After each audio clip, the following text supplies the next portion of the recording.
At my brother's wedding, I was handed a paper badge that read, "Limited Access Guest." My mom whispered, "That means no plate." I looked over, walked to the gift table, retrieved my envelope with a $7,500 fund check, and said, "I think you won't need this anymore?" Then I left. My brother ran after me and my parents shouted, "Come back," but I didn't. It was offensive. No other word for it. My envelope was lying there on the gift table, plain white, a little bent at the corner from when I placed it down earlier, holding a $7,500 check I'd earned the hard way. It had taken me months of saving, extra hours, skipped vacations, saying no to things I wanted just so I could do something meaningful for my brother. And unfortunately for them, I was about to take it back. I had no idea anything was wrong until I arrived at the reception venue. The church ceremony had been fine, quick, pretty, the kind of thing that's all blur and applause. My brother had barely spoken to me that morning, but I chalked it up to nerves. I didn't expect red carpet treatment. I'm not that girl, but I assumed I was part of the Day family after all. When I reached the reception check-in, I was behind a couple who were handed shiny envelope-style badges, gold trimmed with their names and table numbers printed in calligraphy. Then it was my turn. The woman behind the table didn't even look up. She handed me a paper badge. I stared at it, white, flimsy, printed with thick black text that read, "Limited Access Guest." I paused. I thought maybe it was a mistake. Then, my mom appeared like she'd been waiting nearby just for this moment. She leaned in and whispered like we were sharing a joke. "That means no plate." I waited for her to smile, to wink, to make it a joke, but she just walked off before I could even ask anything. I stood there holding the badge, suddenly aware of how quiet everything got in my head, like I was underwater. I walked into the hall anyway, telling myself maybe there had been a mix-up. But as soon as I saw the tables, the seating chart, the servers placing dishes, it hit me. My name wasn't listed anywhere. I checked the family tables, nothing. Not even at the far end. No chair, no plate, not even a name card. I wasn't a guest. I was a placeholder, a loose end they didn't bother to cut. I stood near the wall watching everyone settle in. My brother raised a toast. My parents clapped. His fiancée leaned in and kissed his cheek while people snapped photos. I waited for someone to notice me, for someone to walk over and say it was a misunderstanding. No one did. They saw me. They just didn't care. So, I made my way out of the main hall and back to the entrance where the gift table stood. It was crowded earlier, but now it was quiet. Just a few scattered envelopes and gift bags. I spotted mine immediately. It was the only one that wasn't sealed with a sticker or ribbon, just folded closed. I picked it up, opened it, took out the check, and held it for a second. Then, I said, not loudly, but clear enough, "I think you won't need this anymore." I turned and walked toward the exit. I didn't make it 10 steps before I heard chairs scraping, someone calling out my name. Then my brother's voice, louder, angrier. And then my parents, they were all shouting now, "Come back, come back." I didn't. I walked calmly to my car, started the engine, and drove off without a second glance. They could toast and dance all they wanted, but now the honeymoon they'd been so desperate to afford just got a little less golden. They didn't want me there. Fine, but they wouldn't get to use me either.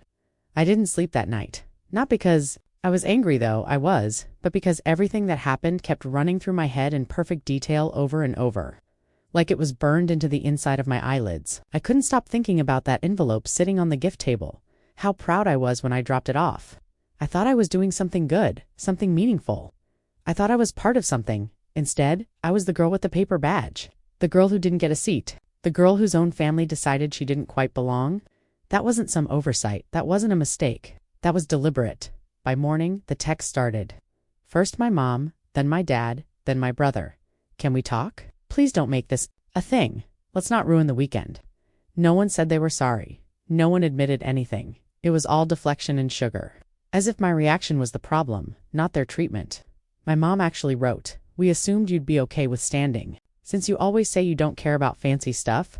Anyway, like I was supposed to be grateful for the privilege of being excluded with a smile. Around noon, my dad called. I ignored it. He called again, then sent a text. "Come over. We want to talk. Your brother's here too." I didn't answer right away. I took a shower, made breakfast, cleaned the kitchen. I didn't owe them urgency, and I didn't owe them the benefit of the doubt either. But still, part of me wanted to go. Not to fix anything, just to watch them squirm a little. They needed that check. I knew that. I knew how close to the edge they were financially. I'd heard my brother complain about the venue cost and how stretched they were trying to book a honeymoon in the same month. So, I went. Not out of forgiveness, out of curiosity. When I pulled into the driveway, my brother's car was already there. So was my dad's. I walked in without knocking, and all three of them were in the living room. My mom tried to look casual, smiling like I was back from a long vacation. My dad nodded like this was going to be a reasonable conversation. My brother stood and half raised a hand, like he wasn't sure if he was supposed to hug me or shake hands. I sat down and didn't say anything. I waited. My dad spoke first. He said it was really unfortunate how things went yesterday. Not that they made it unfortunate, just that it happened to be unfortunate. My mom followed with some lines about miscommunication and logistics. She used the word oversight a few times, as if I just slipped through the cracks, as if my absence at any table and my exclusion from dinner had been a spreadsheet error. My brother didn't say much. When he did, it was vague. I didn't know that's how it would be. I thought you'd understand. Like I was supposed to be some enlightened monk who would just float above the humiliation. I listened to it all, nodding occasionally. And when they'd finished doing damage control, I looked at them and said one thing. I might change my mind. That was it. No promises, just that word, might. The shift in the room was instant. My mom sat up straighter, eyes wide like I'd just thrown her a life preserver. My dad gave this sharp little exhale like relief was already washing over him. Even my brother glanced up for the first time and looked directly at me. I could feel their hope thick in the air like they thought they'd won me back. My mom started talking fast about how generous that would be. How that money would go directly to the honeymoon. How she didn't want this little thing to hang over us forever. My dad chimed in about how families have rough moments, but they get through them. My brother didn't say thank you, not even then. I just smiled a little, stood up, and said I needed time to think. I walked out, leaving them with that word might buzzing in their ears, like a secret promise. And I meant it exactly the way it sounded. Not a no, not a yes, just a long pause. Let them sit with that. Let them stew in it, because for the first time in a long time, they wanted something from me. And I was going to let them feel what it's like to hope someone else gives you what you desperately need and doesn't. The next morning, I woke up to a voicemail from my mom. Her voice was soft, careful, like she was speaking to someone in the middle of a breakdown. She said she'd been thinking all night that maybe things had been handled a little too rigidly at the wedding, that perhaps they could have communicated things better. She didn't say the words I was waiting for. No, we messed up. No, I'm sorry. Nothing like that. Just an attempt to paint the whole thing as a misunderstanding. Something minor that maybe I'd blown out of proportion. Then came the kicker. They were delaying the honeymoon. Not canceling, just pushing it a little. She said it like it was a weather delay, like their plans had hit some mild turbulence that would sort itself out. What she didn't say was the part I already knew. Without my check, they were screwed. Later that afternoon, my dad called. He always plays it differently. Less emotional, more calculated. He said he was proud of the woman I'd become. Successful, stable, dependable. He said not everyone in the family could say the same and that I should be proud of myself for having something to offer. Then he got to the point. We trust your judgment, he said. I know you'll make the right call. They were laying it on thick now. The fake compliments, the polished concern, the subtle reminder that I was the reliable one, the mature one, the one they needed. That was the moment I remembered the car. 6 months earlier, I'd loaned them my second vehicle when theirs broke down. It was supposed to be for a week or two. I never got it back. My dad kept saying they were waiting for a part. Then they were waiting for a mechanic. Then the mechanic didn't show up, and so on. I stopped asking. It became another thing I'd done for the family. But the car was still in my name, still on my insurance. I opened the account and checked. Yep, still registered to me. I scheduled a tow for Friday morning. No warning, no courtesy heads up. Just gave the company the address and waited for the confirmation. Friday at 9:12 a.m., my phone rang. My mom. I didn't answer. Then again, immediately, then a third time. Finally, I picked up. There's someone outside. They're towing the car? Did you do this? I said yes. Silence. Why? She asked. I told her I was changing insurance companies, which wasn't a lie. She said they needed the car, that they had plans, that it was inconvenient. I could hear my dad's voice in the background already yelling at someone outside. I said, then maybe you should borrow one, rent, or figure something out. That's what I'd have to do, right? She said, this is about the wedding, isn't it? I said, no, this is about patterns, and I hung up. That evening, I got the first direct message from my brother since the wedding. Can we talk? Just us. 5 words, no punctuation. I stared at it for a while. It wasn't anger. It wasn't even surprise. He knew why I wasn't responding. He'd stood there and let it happen. He'd been part of it. I waited 6 hours before I answered soon. Not today. Not tonight. He could wait. Let them all wait. Let them live with the same silence they once gave me. Let them stay up wondering what I'll decide and when I'll decide it. For once, I was the one pulling the strings. I didn't respond to my brother again that week. I wanted to see how long it would take before he cracked. He didn't call, just sent one more message the next day. Please just talk to me. I didn't want it to go that way. I left it on read.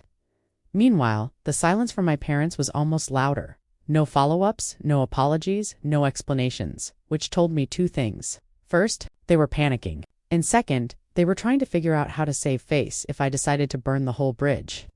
I started to think that maybe they didn't believe I'd go through with it. That maybe they still saw me as the same girl who showed up to every family gathering, paid for dinner more often than not, stayed quiet when they took advantage because that's just how family is. But I was done being predictable. 3 days after the car was towed, I dropped by unannounced. I parked across the street and walked in through the front door. My dad was in the living room watching the news. He flinched when he saw me. My mom walked out of the kitchen like she'd been rehearsing something. I didn't know you were coming, she said. I know. I sat down at the table. They didn't offer coffee, which was a first. My dad muted the TV and leaned forward like he was gearing up for a pitch. He said they'd talked to Ryan, my brother, and that he was really upset about everything, that he never intended for me to feel excluded, that the wedding was stressful and chaotic and full of decisions that had to be made quickly. Then my mom added that they'd been looking at alternative honeymoon options. Something smaller, she said, more local. I asked if they'd booked anything yet. They said no, still figuring it out. I nodded. Then I said this. I might be able to help, but I was thinking maybe I'd put it in the form of a loan. Nothing too formal, just something with terms. The room froze. What kind of terms? My dad asked. Monthly repayments with interest, I said. Nothing crazy, but it's a lot of money. I think it's fair. They both looked like I'd just spoken in another language. My mom said, but it was a gift, wasn't it? It was going to be, I said. Then you downgraded me to a limited access guest and cut me out of your wedding like I was some distant cousin you barely knew. My dad got quiet. My mom looked like she might start crying, and I added, I'd like the family group chat shut down. I'm not reading another message from Anton about pool party plans unless I'm actually treated like part of this family. She started saying something, but I stood up. Or, I said, you can borrow the money elsewhere. Figure it out. If Ryan really needs it, maybe he can pick up a second job, or you too can sell something. I walked out before they could say anything else. I didn't get halfway down the driveway before Ryan pulled in. He jumped out of the car like he'd been rushing home. Wait, Mel, wait. I stopped. He looked tired. Not fake tired, actually worn out. And in a weird way, it threw me. I hadn't seen him that way before. I know they screwed up, he said. I know I did too. But you've made your point. Okay. Just don't keep doing this. I didn't say anything. I asked Dad for help. I didn't know they were going to treat you like that. I swear I found out afterward. I asked him if he had anything to say at the reception. When he saw me standing off to the side when I walked out with the envelope, he didn't answer. I meant the gift. I said, every dollar of it. He nodded. Then I got in my car and drove off. That night, I saw something I didn't expect. A message from Ryan's fiancée. Hey, I don't know everything that happened, but I just want you to know I'm really sorry. I saw what they did and you didn't deserve it. That stopped me for a minute. I read it twice. Then I smiled. At least one person in that house had a working moral compass. After that message from Ryan's fiancée, I did something I hadn't done all week. I responded, thanks for saying that. I appreciate it. I really do. She replied almost instantly. I just wish you'd stayed. I think everything would have played out differently if you'd been there longer. I didn't agree, but I didn't argue. I wasn't going to dump my bitterness on the one person in that whole mess who seemed to have a conscience. Ryan didn't message me again after I walked away from the house. Neither did my parents. They were waiting, hoping. I could feel it. They thought I was still turning it over in my head, maybe softening, maybe getting nostalgic about family. Instead, I was sharpening the knife. That weekend, I texted my mom out of nowhere. Are you still delaying the honeymoon? She answered. Within 2 minutes, yes, haven't booked anything. We're just seeing how things play out. I followed up. So, you're still waiting to see if I'll help. Another pause this time then. We're hoping, yes, but it's your decision. We're not pressuring you, right? Just the usual guilt-wrenched optimism. The kind that says you're hurting the family. But we won't say it out loud because we still want the money. I let a full day pass. Then I sent another message. I talked to a financial advisor. If I do anything, it'll have to be a formal contract, with signatures, interest, and a clause that you can't talk to me about the money again unless it's in writing. No response for hours. Then my dad texted me directly, "Are you being serious right now?" I didn't reply. Later that night, my mom texted again, "Maybe we should all meet and discuss this calmly." I sent a thumbs up emoji. That was it. When we met the next day, they tried to keep things friendly. My mom made coffee. My dad had a printed list of alternate ideas, including one where I give a portion of the money now and the rest after. They repaired the trust. Ryan wasn't there. I asked why. My mom said he doesn't want to be part of this anymore. He's stressed enough. I smiled and said, "That's fair. I'm stressed too. So let's just wrap this up." My dad handed me the printed page like it was a peace treaty. I scanned it, then folded it in half and slid it back across the table. "I've made my decision," I said. "You'll need to figure it out without me. Borrow the money, earn it, do what you need to do. Just don't ask me again." My mom's mouth opened, but nothing came out. My dad just sat back like he'd been punched. That moment, when the hope drained out of their faces completely, I'll never forget it. The next morning, I woke up to 0 messages, not a single call. They went silent. I wasn't surprised. Later that week, Ryan's fiancée texted me again. "They told me you shut everything down. I just want you to know, I still think you were right." I stared at that message for a while, then replied, "You're the only one who gets it." And she said, "Maybe I'm just not used to this kind of family yet." That one made me laugh. At least someone finally said it out loud. The silence wasn't peace. It was punishment. A week went by, then 2. No texts, no calls, nothing from my parents, and nothing from Ryan. Not even the usual passive-aggressive attempts to reel me back in. They didn't say they were cutting me off, but they didn't have to. It was clear they thought I'd gone too far, because I stopped being the one who swallowed her pride, because I stopped being the family doormat with a polite smile, because I said no, and they couldn't handle that. The family group chat went completely dead. A few distant cousins posted something about summer plans. No one replied. Usually my mom would at least drop a heart emoji or a cheery, "Sounds fun," but this time, silence. My dad ignored a simple work-related email I sent, pretending it must have slipped through. My birthday was coming up in a couple of weeks. I already knew what would happen. Nothing. They weren't angry that I walked away. They were angry that I did it with dignity. The funny thing is, they thought I'd be stewing in regret, that I'd eventually come back crawling, apologizing for how I reacted, but I wasn't. I missed the version of family I thought I had, not the one that actually existed. Then, out of nowhere, a message from Ryan's fiancée popped up. "Hey, just wanted to check in. I know it's been quiet. I just hope you're doing okay." I told her that I appreciated her saying something because no one else had. She responded, "It's been tense. They don't really talk about it, but I know they're all still hoping you'll come around." I typed a reply, deleted it, then typed again. "They'll need to get used to the idea that I won't." She didn't try to change my mind. She didn't tell me to forgive them or move on. She just said, "I really hope you're still around for the next chapter because you matter, even if they don't act like it." I sat there for a while holding my phone, not knowing how to answer that. It wasn't much, but it was honest. And it was the only kindness anyone from that side of the family had shown me since the wedding. A few days later, I got a bank notification. A small transfer from my dad's account into mine. $40, no note, no context. That's how he wanted to reopen communication. I declined it.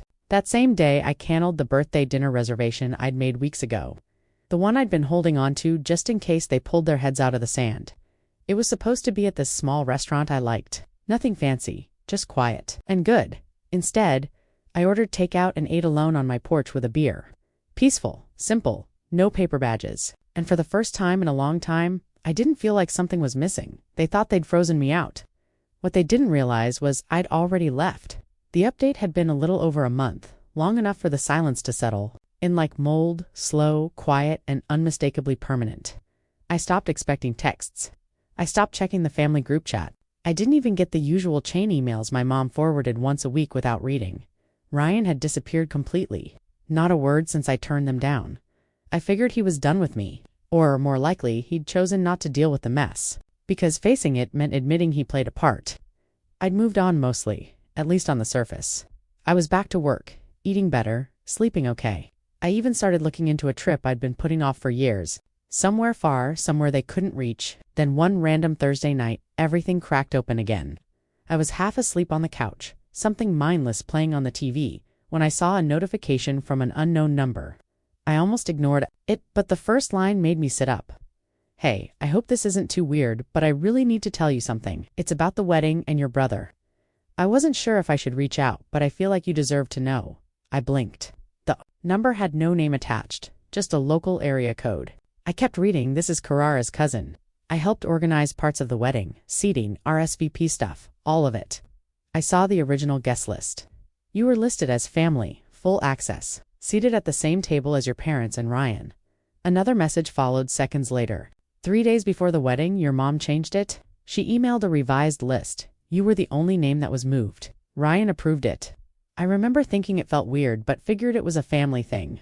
I didn't move, just sat there staring at my phone, heart pounding in this slow, heavy way. Not shocked, not exactly, just exposed. Like someone had finally turned the lights on in a room I'd been stumbling around in for years. Then, one more message. "I'm not trying to stir drama. I just couldn't sit on it anymore. What they did wasn't okay. I'm really sorry." I stared at the screen. They knew. Ryan, my own brother, had seen me on that original list, and let them bump me down to the limited access category like I was some second cousin nobody talks to. This wasn't some mistake. It wasn't a vendor issue or a capacity limit. It was deliberate, precise, pre-approved, and they did it knowing exactly what I was bringing to the table. Literally, they knew about the check. I told Ryan weeks earlier I had something big planned for the wedding. I wanted it to be a surprise, something that took pressure off his back, something meaningful. He was the one who told me how tight their budget was. I offered to help and he let me. Then 3 days before the wedding, he signed off on cutting me out. I sat there and scrolled back through our old messages. Back to the night he called and said, "Mel, I don't know how we're going to afford the honeymoon." Back to me saying, "I've got you." Don't worry, he knew and he did it anyway. They wanted the money, but not the connection. They didn't want me. In the pictures, in the speeches at the table, they just wanted the envelope. And that's when it stopped hurting. That's when it shifted, because now I knew exactly who they were and I had proof. No more wondering, no more second chances. I didn't respond to the cousin. I didn't need to. She had already given me the one thing my family never did, the truth. The next morning I woke up calm. There was no emotional spiral, no urge to scream or cry, just a quiet, steady acceptance. They chose this. My mom chose to exclude me. My dad chose to support her and Ryan. He chose to let it happen. So, I started cleaning house. I deleted the family group chat. Left without a word. I blocked my parents on every social platform. I muted Ryan's number. Not blocked. Not yet, just silenced. I wasn't punishing them. I was removing myself from the space where they'd built a version of me that only existed for their benefit. Later that day, I got another text from Ryan's fiancée. "I don't know what happened," she said, "but Ryan's been quiet all morning. I think he's realizing things." I didn't respond. Let him sit in it. Let him piece it together on his own, because I wasn't going to carry that weight anymore. 2 days later, my dad tried again. He sent a message that read, "Family is complicated. We all make mistakes. We love you." I stared at it. No apology, just a vague lifeline wrapped in excuses. I didn't reply. Instead, I opened the file on my computer labeled loan terms and deleted it. They weren't getting the money. They weren't getting anything. For the next week, the silence continued. Then, on a random Tuesday evening, Ryan's name popped up on my phone again. This time, he called. I didn't answer. He left a voicemail. "Mel, I really need to talk to you. Please, just give me 5 minutes. I know I don't deserve it, but I'm asking anyway." I didn't delete the message, but I didn't return the call either. I listened to it once, then set my phone down and took a walk. No music, no distractions, just the sound of my own footsteps and the quiet breeze. It was the most peaceful I'd felt in months. The next day, another message came in, this time from my mom. "Ryan's not doing well. He misses you." It was short, direct, and completely I didn't know what she expected me to say. Oh no, poor Ryan. The same Ryan who let you humiliate me. I left it on red. That evening I started looking at plane tickets. Somewhere far, somewhere quiet, somewhere that didn't carry the weight of family obligation. A beach town, a quiet cabin, a solo trip. I didn't know yet, but I was going because I had spent too long twisting myself into someone they might accept. Someone who keeps giving, hoping for crumbs of affection in return. And I was done. The day before my birthday, a letter arrived in the mail, handwritten, no return address. It was from my mom. The handwriting was careful, too careful. Like every word had been rewritten in her head a dozen times before landing on the page. She said she missed me. That family wasn't the same without me. That mistakes were made and maybe things got out of hand. That they never meant to hurt me like that. But still, no apology, no ownership, just a gentle rewrite of the story. A version. Where they were loving but overwhelmed. Where I was sensitive but strong. Where everything could be chalked up to misunderstanding. I folded the letter once, then twice, then tucked it back in the envelope and placed it in the bottom drawer of my desk. Let it sit there. Let it age into irrelevance. That night, I lit a candle on a slice of cake I bought for myself and whispered one word before blowing it out. Freedom. Not forgiveness, not closure, just freedom. Because the truth is, I didn't need them to be different anymore. I didn't need them to change. I just needed space to stop pretending that they ever would. The next morning on my actual birthday, I woke up to no calls, no texts, no fake cheer. It was exactly what I needed. I made pancakes. I played music. I danced barefoot in my kitchen like nobody had ever handed me a paper badge that said I didn't belong, because I did belong. Just not there, not with them. And the more I thought about it, the more I realized they didn't lose a daughter. They lost access to my generosity, to my support, to my loyalty.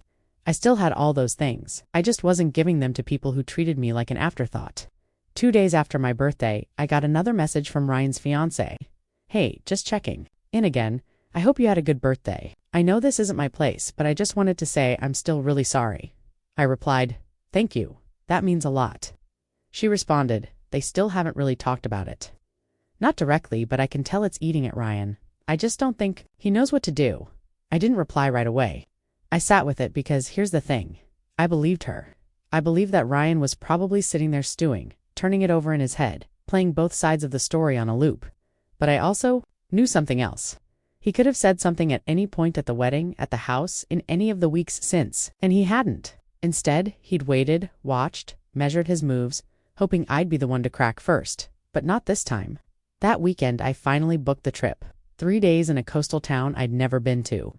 I packed light. Just a carry-on, a journal, and the kind of clothes you wear when you're walking towards something better. I didn't tell anyone. I turned off my phone when I arrived. No social media, no emails, just the sound of ocean waves, the smell of salt. And the quiet that comes from finally truly being alone, but not lonely. I watched the sunrise every morning. I wrote pages and pages in my journal, not about them, but about me, about who I used to be and who I was becoming. About how for so long I'd measured my worth in their approval, and how little that was worth in the end. On the last night of the trip, I walked along the beach barefoot and let the tide chase me. I laughed out loud, and no one was there to judge it or quiet it or pretend they didn't hear it. I felt light. I felt like myself again. When I got home, the silence was still there. The group chat was still dead. No messages, no calls. But this time, it felt like a choice I had made, not a punishment I had to endure. That same afternoon, I found another envelope in my mailbox. This one from Ryan. It wasn't handwritten, just a folded note and a printed photo. The note said, I messed up. I know I did. I didn't stop it when I should have. I was scared of making things worse, and instead I let them get worse. I don't expect forgiveness, but I needed you to know. I'm sorry. The photo was from our childhood. A summer barbecue in the backyard. We were maybe 8 and 10. I had ice cream on my face. He was laughing, reaching out to clean it off with his sleeve. We both looked happy, whole before all the complications, before they learned how to make me feel small. I stared at the photo for a long time. Then I put it back in the envelope and slid it into the drawer with my mom's letter. I didn't rip it up. I didn't throw it away, but I didn't call him either because healing doesn't always mean reopening. The door, sometimes it just means locking it gently and walking away without slamming it. That night, I got one more text from Ryan's fiancé. I hope someday this changes, but if it doesn't, I still think you did the right thing. I've learned more from watching you walk away than I ever did from watching them pretend. I replied, thank you. That means everything. And it did. Because sometimes the people who understand you best aren't the ones you grew up with. Sometimes they're the ones who show up quietly, consistently, and without obligation. People like her. People who say, I see you, and mean it. A few days later, I reopened my calendar and started filling it in again. Dinner with friends, a yoga class, a gallery opening, a hike. Not one single event involving family. And it felt good. They'd spent years teaching me how to disappear inside myself, how to accept scraps, how to perform my worth in exchange for shallow praise. But I wasn't doing that anymore. I wasn't waiting for an invitation. I wasn't waiting for a call. I wasn't waiting for the apology that would never come in the form I deserved. Instead, I was building something else, something better, a life that didn't orbit around anyone else's comfort or expectations. One morning, I sat at my kitchen table with a cup of coffee and scrolled through old photos. Birthday parties, holidays, awkward group shots with forced smiles. I deleted most of them, but I kept a few, not because I missed the moments, but because I needed to remember how far I'd come. Because the girl in those photos, she was trying so hard, so painfully hard to be loved, to be chosen, to be enough. And now she was finally free. It had been a little over 2 months since the wedding. 2 months since I stood in front of a gift table and decided I wasn't going to let them take from me anymore. 2 months since I stopped bending myself into their shape and started choosing mine instead. And still nothing from my parents. They were stubborn, I'd give them that. The kind of people who believe silence was strategy, that if they waited long enough, I'd come back out of guilt or loneliness or nostalgia. But I wasn't lonely, not really, because the quiet they left behind had been filled with peace, with real friends, with people who saw me, with the kind of laughter that wasn't measured in obligation or role-playing, but joy. And one night in the middle of that stillness, I got another message. It was short from Ryan. "Hey, I don't expect anything. I just wanted to say I miss you." I stared at it for a long time. Then I set my phone down. I didn't need to reply. Not. Yet maybe not ever, because I didn't owe anyone the version of myself that let them hurt me quietly just to keep the peace. They'd built a system that worked as long as I played the role. As long as I showed up, smiled, handed over the check, sat at the edge of the table, and pretended I wasn't hungry. But the second I asked for a plate, the second I said, "No, I matter too," the system collapsed. And that collapse wasn't mine to fix. So instead of writing back, I opened my journal and wrote down the thing I'd been circling for weeks, but hadn't had the courage to say out loud. You don't get to cut someone out and still collect their love. That was the lesson. Not just for them, but for me. Because for too long I'd treated my love like a default, like something people were entitled to just because we shared blood or childhoods or last names. But love, real love, is active, it's mutual, it's earned and kept and protected. And I was done giving it to people who thought it was just a background convenience. The next morning, I opened a new document on my laptop. I typed a title at the top, "What I Will and Won't Accept from Family." It was long, it was personal, it was honest. It started with, "I will not accept exclusion masked as tradition, and I will not accept shame dressed up as care." It ended with, "I will protect my peace, like it's gold, because it is. And anyone who wants to be in my life has to treat it like treasure, not a tool." When I finished, I printed it, folded it, taped it to the inside of my closet door, not to remind them, to remind me. Because they might never change, but I already had. And the best part, I didn't need a paper badge to prove it. I had my own seat now at a table I built, where I served my own joy in portions big enough for me to finally feel full. And when I raised my glass, it's not to family who failed me. It's to the girl who finally said enough and meant it. To Melissa, to me, to freedom,